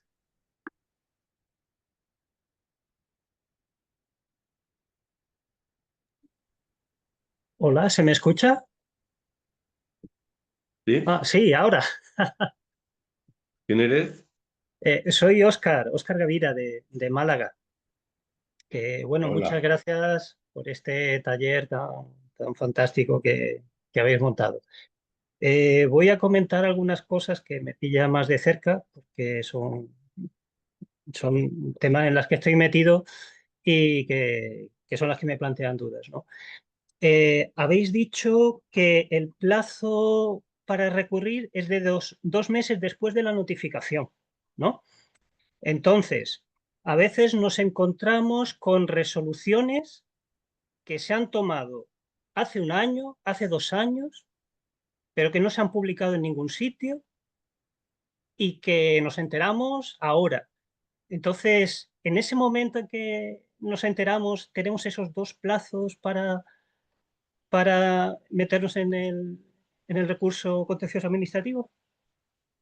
Si la resolución no te la han notificado y ha estado ahí guardada en un cajón, aunque se haya dictado hace mucho tiempo, tú no puedes adivinar que ellos lo que han resuelto. Entonces, en el momento en que deciden notificártelo o publicarlo, es cuando empieza el plazo, porque es que si no, imagínate la indefensión que eso ocasionaría.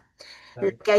Lo que hay que estar muy atento es que a veces si ellos intentan una notificación en un domicilio tuyo, además nosotros como grupos tenemos la obligación de comunicarnos telemáticamente con la administración y por lo que sea la notificación no se ha descargado cuando, en el plazo que tienes de 10 días para leerla y demás, ellos pueden entender que han intentado, la notificación, que no ha tenido efecto.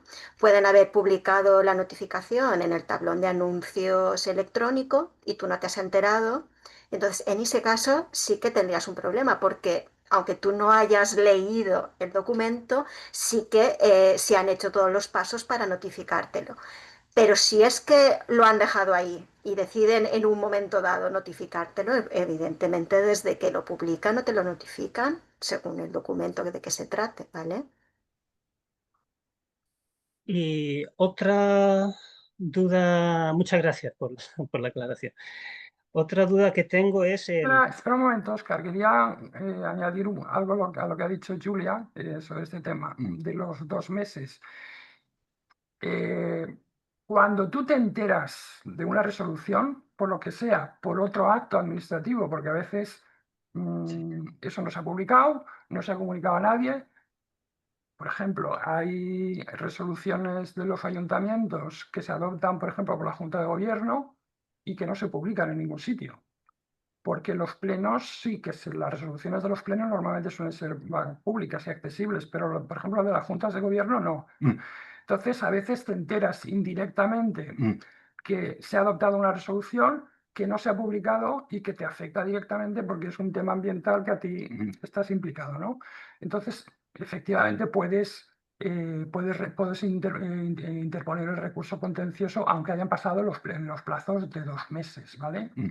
Y luego hay otra posibilidad, que esto ya es para expertos, vamos a decir, que es la revisión de oficio. Cuando hay un acto, ¿no? Una resolución, y no la has recurrido en el plazo de 2 meses, pero consideras que es una resolución que tiene una fuerte repercusión ambiental y no has presentado contencioso en el plazo de 2 meses, hay un artículo, creo que es el 199 de la 39/2015, ahora mismo no lo tengo muy claro si es el 199, creo que sí, que habla de la revisión de oficio. Es decir, las administraciones, tú puedes solicitar que si esa resolución de la administración consideras que es nula de pleno derecho o que se puede anular, ¿no? Porque hay diferencia que tampoco vamos a meternos ahora aquí en tema de la anulabilidad frente a nulidad de pleno derecho, pero si esa resolución consideras que es nula de pleno derecho o que es anulable, aunque hayan pasado 2 meses, pero no solamente 2 meses, o 2 años, o 4 años, puedes interponer un recurso que se llama de revisión de oficio. Es decir, tú puedes solicitar a la administración que ha adoptado esa resolución que reconsidere esa resolución y que la modifique o que la revise de oficio.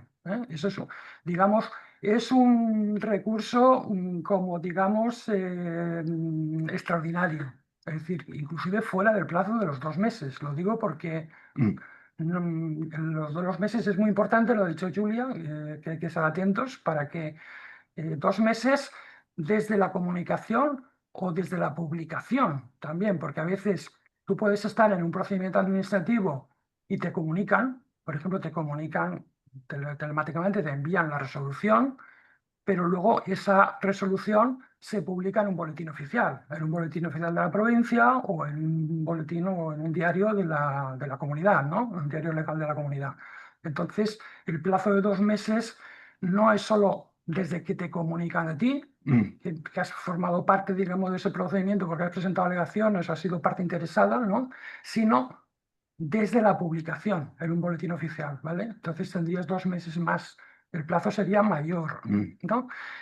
Y luego ya por último, a ver, habría otra cuestión que es a la que se ha referido Julia antes, que es, digamos, cuando tú interpones un recurso indirecto. Te voy a poner un ejemplo, además en el cual nosotros participamos, ¿no? Hay un plan general de una localidad, la que sea, un plan general que ha seguido su tramitación, se ha aprobado, se ha publicado la resolución, las normas urbanísticas en el boletín oficial de la provincia correspondiente, etcétera, o sea, ha sido todo legal. No se ha interpuesto contencioso administrativo contra ese plan general en el plazo de 2 meses, desde la publicación, por ejemplo, de las normas urbanísticas en el boletín oficial de la provincia. Pero luego hay una actuación de aprobación, de desarrollo de ese plan general, por ejemplo, mediante la aprobación de un plan parcial, ¿vale? La aprobación de un plan parcial de un sector de ese municipio. Y se aprueba ese plan parcial. Tú puedes, lo hemos hecho además, tenemos experiencia, es decir, tú puedes interponer un recurso contencioso administrativo contra la aprobación de ese plan parcial, que en este caso, por ejemplo, era una urbanización de 2.000 chalets en una zona LIC y CEPA de la provincia de Alicante. Tú puedes interponer el contencioso administrativo contra la aprobación del plan parcial, pero también puedes interponer un recurso contencioso administrativo indirecto contra el plan general, que amparaba ese plan parcial. ¿De acuerdo? Y en este caso, tuvimos, digamos, vamos a decir, la suerte o el buen trabajo que hicimos de que el TSJ nos estimara el recurso y se anuló el plan general en el ámbito de ese plan parcial. O sea, se anuló el plan general, aunque ese plan general se hubiera aprobado hace varios años y en su momento no se hubiera interpuesto ningún contencioso administrativo. Lo digo que tenemos más armas, que lo de los 2 meses es muy, muy importante y hay que estar atentos a los 2 meses, pero que también tenemos más armas para que si una cosa se nos pasa, que no hay que dejar que se nos pase, hay que estar muy atentos, pero que en un caso hipotético de una cosa que se ha aprobado hace años, etcétera, y que nosotros en su momento pues no estábamos constituidos o en su momento no le dimos la importancia necesaria, por lo que sea, que tenemos también más instrumentos posteriores, ¿vale? Gracias. Muchas gracias, Carlos. Muy informativo eso. Otra pregunta que tengo es si podemos intervenir en el caso de una denuncia administrativa, cuando la resolución que se ha tomado pues no estamos de acuerdo. Si podemos también presentar un recurso contencioso administrativo.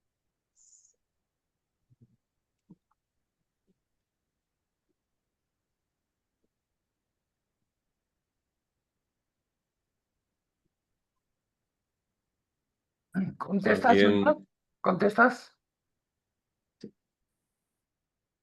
Si vas a contestar tú, Carlos, avant.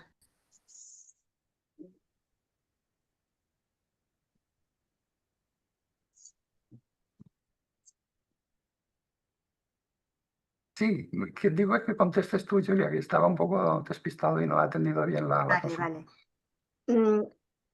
Con el tema de las denuncias, el tema de la legitimidad a veces, normalmente,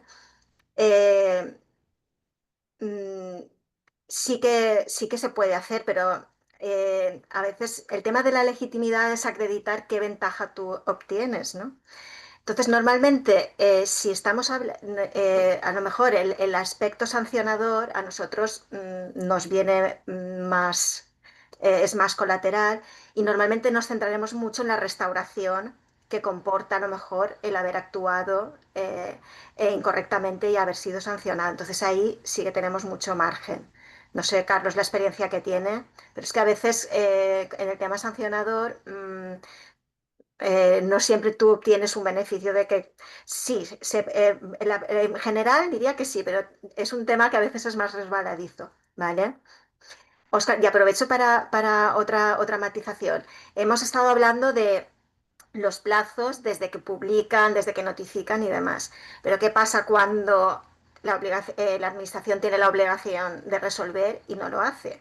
Claro, tú puedes considerar que si transcurren unos plazos, puedes entender que esa omisión es una desestimación y no esperar más, no perder más tiempo y poder acceder a la vía judicial, ¿vale? Pero es que hay veces que a lo mejor no te interesa porque tú quieres esa respuesta razonada. Entonces, el plazo no empieza porque el quien está obligado a resolver expresamente es la administración. Entonces, no tienes por qué tú suplir su falta de diligencia, ¿vale? Entonces, según los casos, cuando perder el tiempo perjudica, pues el silencio te podrá abrir la vía judicial.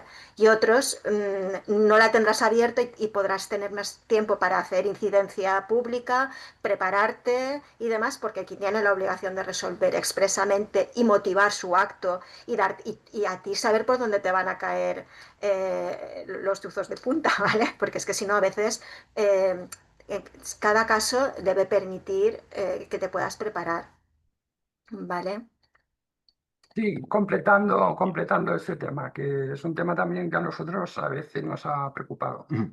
Lo ha comentado antes Julia, o sea, tenemos que estar seguros que se ha agotado la vía administrativa. Es decir, por ejemplo, una resolución de un director general normalmente no pone fin a la vía administrativa. Nos puede parecer que sí, pero no. Si nos leemos bien el pie de recurso, y a veces no está el pie de recurso, pero una resolución de un director general no ha agotado la vía administrativa, por muy director general que se considere el señor.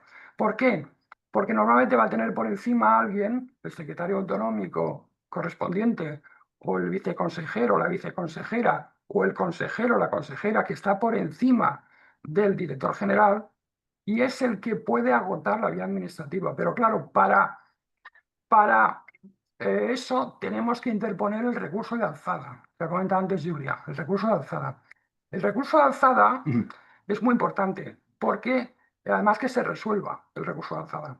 Porque claro, a veces nos ha pasado, y esto es una experiencia que no quiero que se reprodujera en otros grupos, de interponer un recurso de alzada, ¿no?, contra la resolución de un director general, por ejemplo, que autoriza, yo qué sé, una autorización ambiental integrada de una empresa, de una cerámica o de un vertedero, de lo que fuera, interponemos el recurso de alzada, que es todavía estamos en el ámbito administrativo, es decir, no estamos en el ámbito judicial, y queremos obtener una resolución de ese recurso de alzada. A veces la administración pues eso, no hace lo que se tiene que hacer y deja pasar el tiempo. El plazo para resolver el recurso de alzada es de 6 meses, ¿vale? Y a veces nos ha pasado de decir, bueno, esta gente no quiere resolver, vamos al contencioso. Vamos al contencioso, una vez que han pasado 6 meses, pues vamos por un acto presunto. Es decir, si no te han contestado, se supone que se ha desestimado ese recurso de alzada, ¿vale? Entonces, claro, ir a un contencioso en estas condiciones a veces es peligroso. ¿Por qué? Porque cuando interpones el contencioso, la administración es comunicada de que se ha interpuesto el recurso contencioso, de que no ha resuelto el recurso de alzada, y muchas veces juegan la carta sibilina de resolver el recurso de alzada una vez que se ha interpuesto el recurso contencioso. Con lo cual, te dejan un poco bloqueado. ¿Por qué? Porque en la contestación al recurso de alzada resulta que aparecen elementos que tú desconoces, no lo has conocido, el razonamiento por el cual se desestima ese recurso de alzada, y resulta que tú te has echado a la piscina ya con el contencioso administrativo, ¿entendéis? O sea, nosotros la experiencia que tenemos es que tenemos que conseguir la resolución del recurso de alzada. Y si no la tenemos en 6 meses, pues vamos vía defensor del pueblo o síndic de greuges o síndic de lo que fuera en cada comunidad autónoma, la figura equivalente al defensor del pueblo, para que inste a la administración a resolver ese recurso de alzada. Y tenemos que tener la contestación del recurso de alzada antes de echarnos a la piscina con el recurso contencioso, porque es muy importante tener en la mano los argumentos que utiliza la administración para desestimar ese recurso de alzada, o a lo mejor hay una estimación parcial, que también nos ha pasado muchas veces. O sea, el recurso de alzada lo has interpuesto, hay cosas que son de sentido común y a veces te las tienen que aceptar, o sea, sí o sí. Entonces hay una estimación parcial, pero resulta que no hay una estimación global de todos los argumentos que has interpuesto o que has utilizado, los fundamentos de derecho que has utilizado en el recurso de alzada. Lo digo porque eso hay que tener en cuenta. Es decir, tenemos que estar seguros antes de ir al contencioso que se ha agotado la vía administrativa. Y tenemos que tener de forma fehaciente esa constatación que se ha agotado la vía administrativa, porque si no, nos podemos encontrar en esa situación incómoda que he comentado anteriormente. Hay una pregunta de Antonio José y una aclaración. Antonio.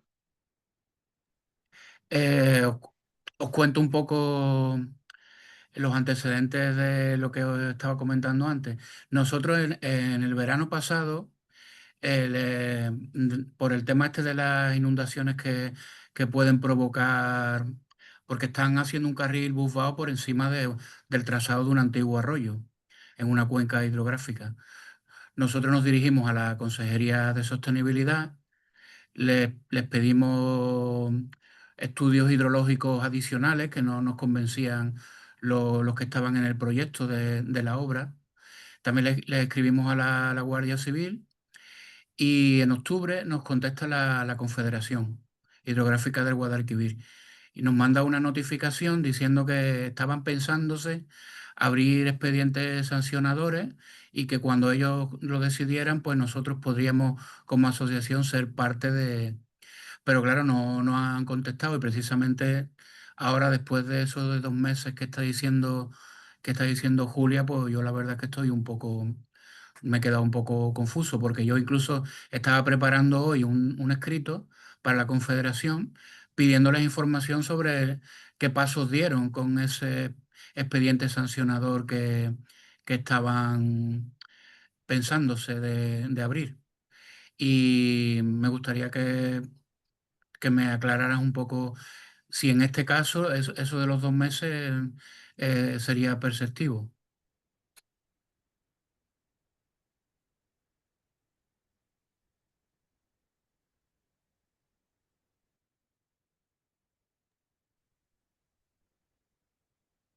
Todavía no os han comunicado nada, porque si estáis pidiendo que os informen del estado de tramitación y la resolución nos ha llegado, estarías en ese, no lo podéis adivinar, ¿vale? Ya. ¿Vale? Veo que alguien ha puesto en el chat una sentencia muy interesante sobre legitimidad para Óscar en el tema de legitimidad en expedientes sancionadores. Creo recordar que, ahora no la tengo en la cabeza, pero creo recordar que era muy interesante. Quien la haya puesto, muy, muy bien. Así, tenéis el enlace, Josep, ¿vale? Creo recordar que esta resolución es interesante. Óscar, si pinchas y la lees, creo que te ayudará. También tenéis que tener en cuenta que en derecho no hay reglas matemáticas, esto no es una ciencia exacta y por desgracia, pues claro, hay muchas interpretaciones posibles. A veces las normas parecen claras, pero después al aplicarlas surgen muchas dudas y es en la batalla judicial donde se van afinando los términos. Entonces ya veis que a veces no hay blancos y negros, no hay respuestas absolutas, a veces es complicado y cada caso se resuelven las cosas caso por caso, ¿vale? Entonces es relevante. Yo quería hacer una pequeña observación. De momento no hay preguntas. Y es cuando se ha dicho que a veces lo que conviene es pagar abogados, ¿no? Por aquello de la justicia gratuita, que a saber lo que te toca y otras cuestiones. Nada, quería hacer una observación del tipo para las federaciones presentes, que las facturas de abogados no nos sirven para la justificación del IRPF, que sepamos un poco cómo está el patio, si alguien no es consciente. Aprovecho una cosa sobre el recurso de alzada que es interesante. Imaginaos que se hace una solicitud. Esa solicitud, la administración tiene 6 meses para responderla, que es lo que comentaba Carlos. A veces sí, porque el procedimiento establece el máximo, 6 meses, y no se contesta. Y para no perder tiempo, se hace un recurso de alzada contra una desestimación presunta por silencio negativo contra esa resolución. Y ese recurso de alzada tampoco se resuelve en el plazo, que son 3 meses. Entonces, ese doble silencio de la administración implica un silencio estimativo, ¿vale? Entonces, el doble silencio penaliza, pero nosotros normalmente en esa situación no solemos estar, ¿vale? No sé si os he liado, pero bueno, el tema del doble silencio con los recursos de alzada, ¿vale? Bueno, ya veis que el derecho hay muchos hilos de los que tirar.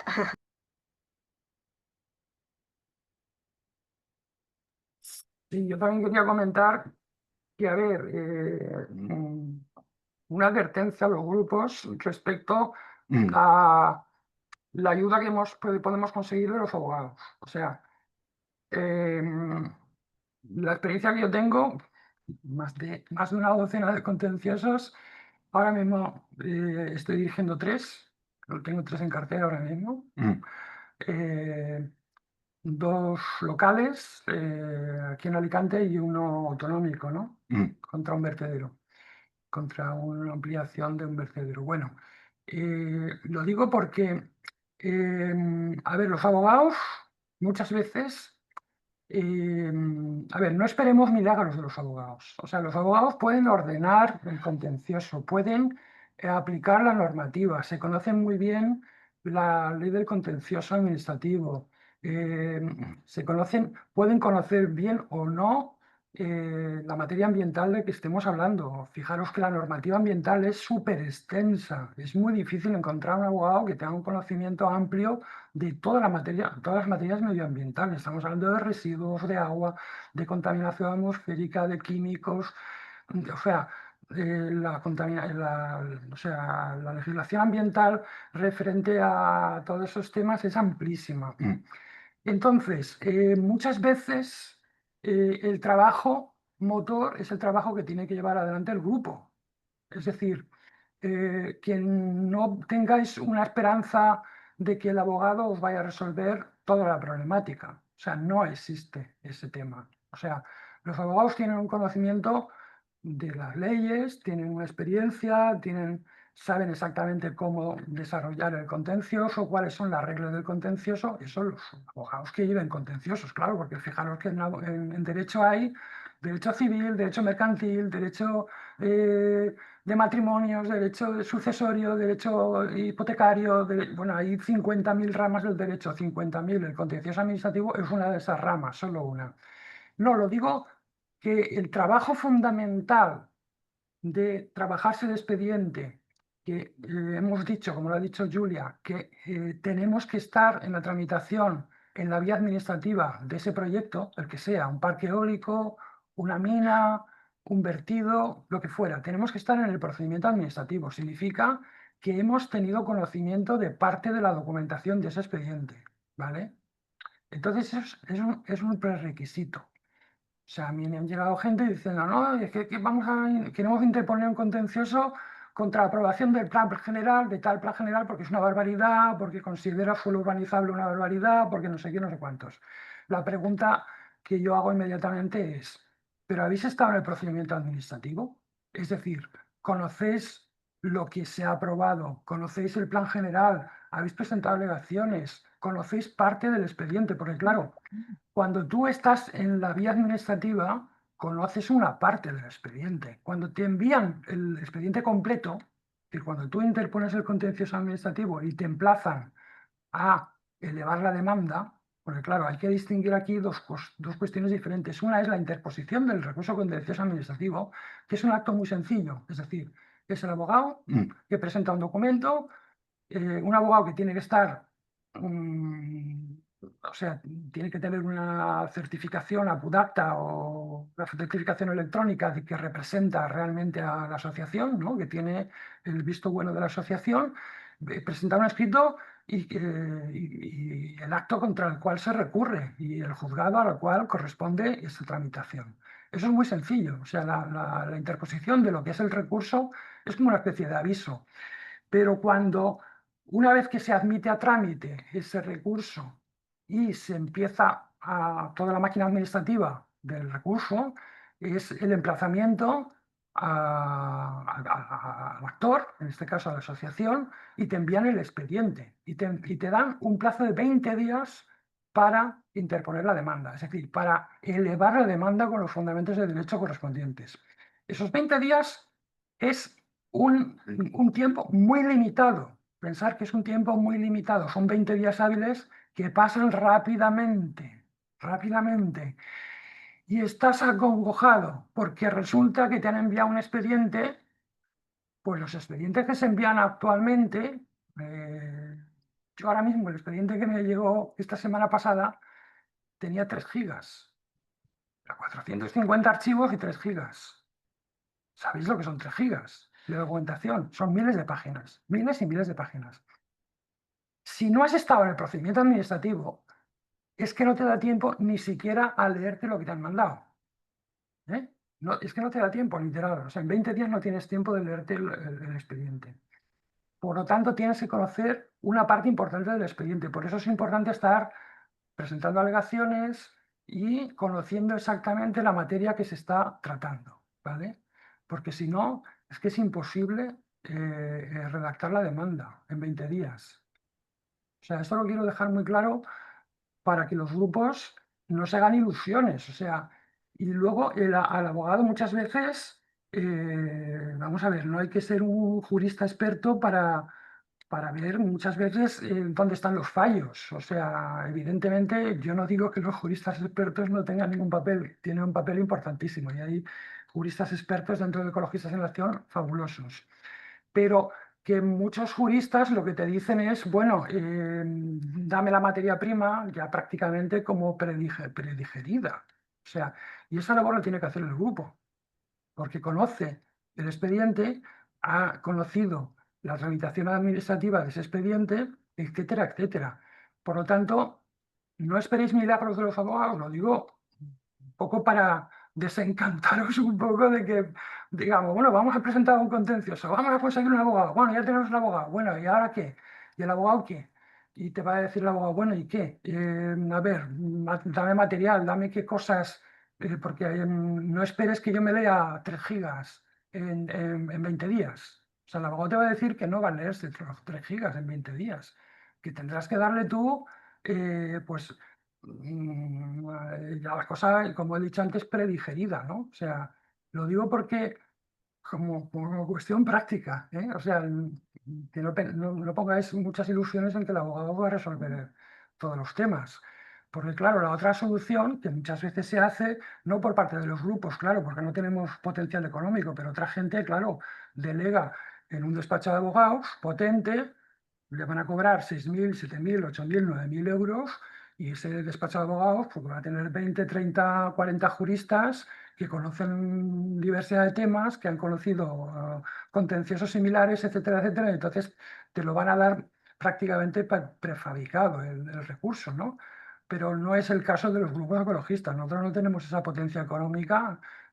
O sea, pensar que las grandes empresas tienen gabinetes jurídicos de más de 100 juristas, o sea, con los cuales tenemos que enfrentarnos muchas veces con ellos, o sea, y la potencia que tienen esos gabinetes jurídicos es impresionante. Y nosotros estamos trabajando muchas veces en plan hormiguita, ¿no? Bueno, no quiero exponer, no quiero alargarme más. Gracias. Bueno, perdón, yo quería hacer un apunte que creo que Carlos lo puede explicar para esto de participar en los expedientes administrativos. Muchas veces se ha pedido desde los grupos locales o desde la federación el ser reconocido como persona interesada, ¿no? Lo hemos tenido que pedir para que nos envíen el expediente y acceder a eso, ¿no? O sea, si no estoy mal, Carlos, creo que lo hemos tenido que hacer. O sea, no solamente basta con presentar unas alegaciones o tal, sino que hay que hacer un papeleo extra para que seas reconocido y tengas derecho a que te envíen, te den acceso a la fábrica. Esto es muy importante, o sea, lo ha comentado antes Julia, o sea, el reconocimiento de persona interesada no tiene nada que ver con la asistencia jurídica gratuita. O sea, el reconocimiento de persona interesada que no da ese estatus, no te lo da la presentación de alegaciones, eso lo dice textualmente la 39/2015, o sea, no por presentar alegaciones eres persona interesada en un expediente, tienes que solicitar esta esta personación y tienes que justificarla, ¿vale? ¿Cuáles son las ventajas de ser persona interesada? Bueno, puedes acceder al expediente administrativo en cualquier momento, es decir, tú te presentas en las oficinas de la administración X, eres persona interesada, eres el representante y puedes hurgar en el expediente en la situación que se encuentre, o sea, cómo ha respondido tal empresa, si hay un informe del SEPRONAS, o sea, de todo. Puedes enterarte de la situación en cada momento. Eso te lo da la calificación de persona interesada. Pero luego hay otro tema también importante, ¿no? Que es el trámite de audiencia. Bueno, es una cuestión administrativa. O sea, antes de que se adopte la resolución, lo dice la 39/2015, hay un trámite de audiencia a los interesados. ¿Cuál es el trámite de audiencia? Pues normalmente te presentan la propuesta de resolución. Y en esa propuesta de resolución ya está prácticamente el expediente finalizado, es decir, ya está visto por todas partes, por parte de todas las administraciones periféricas, los diferentes servicios de las consejerías correspondientes, etc. O sea, el expediente ya está visto para su resolución definitiva. Entonces, en el trámite de audiencia tienes 10 días para estudiar esa propuesta de resolución e incluso presentar alegaciones a esa propuesta de resolución. Pero eso solamente lo pueden hacer las personas jurídicas interesadas. Por eso es tan importante ser considerado persona interesada. Y entonces aquí, bueno, Zule tiene la experiencia de la batalla que hemos llevado a veces con las administraciones para que te reconozcan como persona interesada, persona jurídica interesada. Porque ellos no quieren tener personas jurídicas interesadas. Porque ellos, en todo caso, van a tramitar el trámite de audiencia con el promotor y punto. O sea, aquí solamente va a estar la administración y el promotor, punto. Entonces, no hay personas molestas que puedan interferir y que puedan presentar alegaciones en el último momento. Nosotros la experiencia que tenemos es que a veces nos han aceptado argumentos jurídicos y fundamentos de derecho en las propuestas de resolución cuando ya el expediente estaba prácticamente acabado. Y es una forma de agotar la vía administrativa, porque, como ha dicho antes Julia, o sea, ir a los tribunales es tedioso, trabajoso, laborioso y muy, vamos a decir, desagradable, entre comillas, en el sentido que tienes que invertir una cantidad de esfuerzos terribles a veces para no conseguir nada, ¿vale? Entonces, si podemos conseguir cosas, ¿no? Antes, en vía administrativa, no perdamos el tiempo, es decir, o agotemos la vía administrativa. Y el trámite de audiencia, ya digo que muchas veces no lo utilizamos y es un arma que tenemos que utilizar. O sea, ser considerados personas interesadas, para lo cual hay que solicitarlo y batallar en la vía administrativa, porque la vía judicial es bueno, de inciertos resultados, o sea que estamos batallando y muchas veces al final la desestimación de los recursos es pecata minuta, o sea, algo que ocurre todos los días, o sea, es muy complicado conseguir sentencias favorables en vía judicial, ¿no?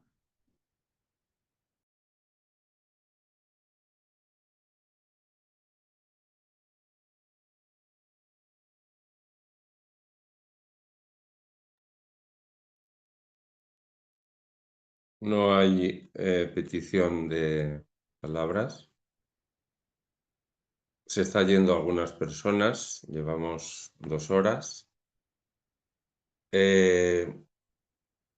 Como dice aquel, quien pueda hacer que haga. Perdón. Creo que le hemos dado una vueltecita a esto. ¿Alguna consideración final?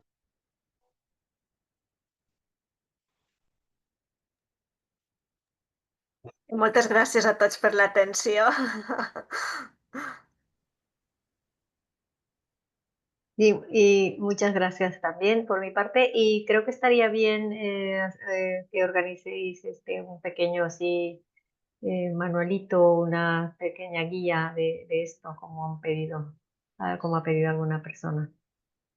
Estaría bien. Eso habría que consultarlo con el área jurídica de ecologistas, que hay juristas muy importantes y conocedores. A ver si elaboran ellos una pequeña guía, ¿no? Se les puede hacer Pues esta aprovechando esa petición que viene de otras federaciones en esta charla taller, ¿no? Pues sí, estaría bonito. Queda claro que se va, por si alguien no ha visto el chat, que se va esto a colgar en el YouTube de la federación próximamente y que ya se termina la grabación. Digo yo, ¿seguimos grabando? Sí, lo detengo ya. Bueno, yo creo que ya está todo dicho. Vale, chao.